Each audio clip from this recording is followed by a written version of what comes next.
Good morning. We're starting day 2 here. We're on the road, getting ready to. Okay, Gail.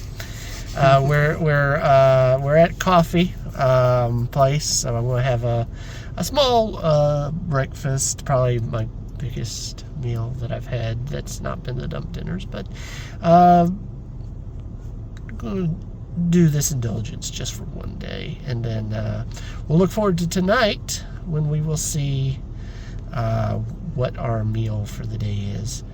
By the way, if you're curious, I don't know that I can find a good, but Dutch Brothers. Well, we had a good day today, very busy. Got some work done this morning, and then a few little events later on. So I had Dutch Brothers, had coffee and a maple waffle from there. And when we went to the Universalist church that we're going to, had a golden donut, one single golden donut. And when I was doing yard work today, I had a Gatorade, and that is everything that I've had today. So, quite a little bit more, but still relatively modest considering today. We're also having no sides with what we're having today. Today's, I guess you could call it, selection from her cookbook, as I look to pull it up, having Mexican pizza. So this is going to be interesting because I want to show you something. They actually have a picture of what it's supposed to look like. That's what it's supposed to look like.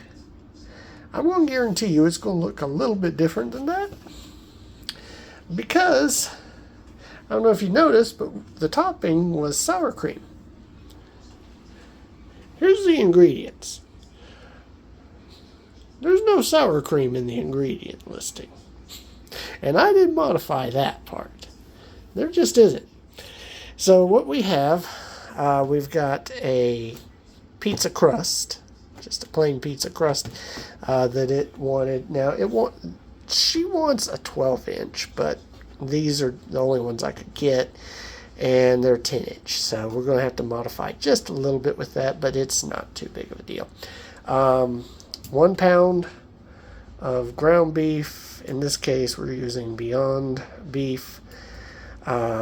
Because it's smaller, I'm not going to use the entire thing, but we'll definitely use a good portion of that. We have a packet of taco seasoning.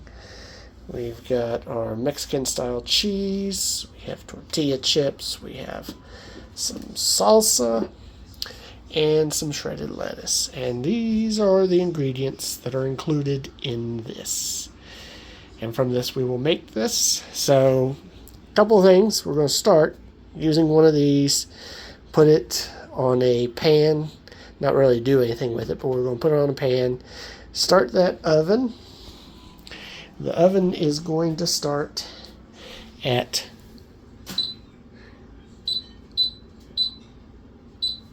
400 degrees and as a preheat option.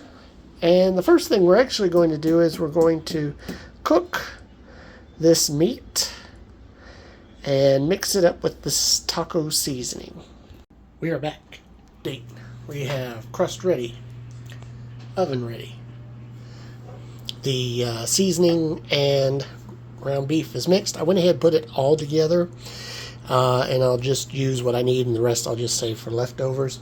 And then we will top with cheese before putting in the oven. Gail over here eating the leftovers already. See, there she goes again. So that's probably not going to make it through the night. So we're going to put this has got the cheese and everything on it, in here, in the oven. We're going to put that in there. Actually, you know what? It did say do it directly on the instructions, so I'm probably going to do it directly, and then we'll do that for 10 minutes. Me totally not eating some of this leftover seasoned meat. fake meat with the tortilla chips I've been crushing up.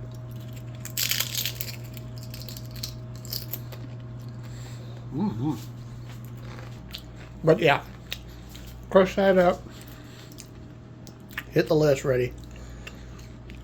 The salsa is supposed to be a side, and I guess because it doesn't specify what you're supposed to use it for, if it's a dip or if it's topped, it's left up to your discretion, I guess. Clearly it's going to be topped, but that's what it seems like. Let's see. Ooh, all right. So now our goal is to get that out of the oven and then put the toppings on it, and we'll cut it up into slices and we'll show you what it looks like.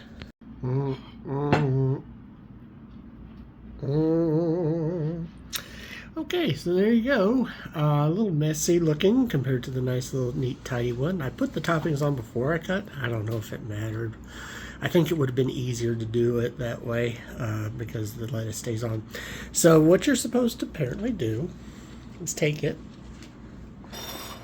So I'm going to take this piece. We'll slide it over here and get everything there that's supposed to go with it that kind of fell off.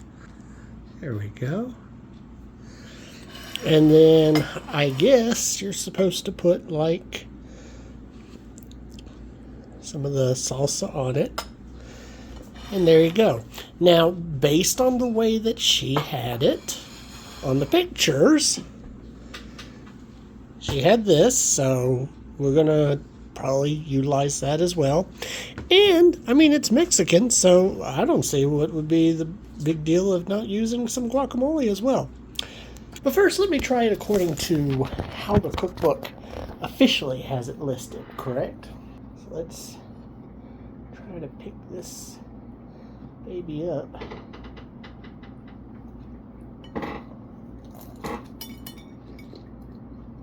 Wow.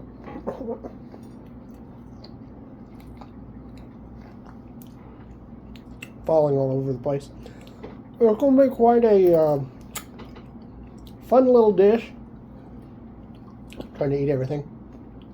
But yeah, it's pretty good. Definitely not going to be the cleanest. You definitely want to make sure that you keep the food around your plate up because there's going to be stuff falling off of it. All these toppings. And she wanted more measurement-wise than what I actually put on the stuff. Grant you, it is a little bit smaller pizza, but I don't care. That's a lot of stuff. I used like maybe 2/3 of a cup of the tortilla shells, and that was more than enough. So, like I said, eyeball test always works best. So, we're going to get this down. It's pretty good. I got my RC's drink of choice for tonight. Last night was Kool-Aid. And we'll see you later.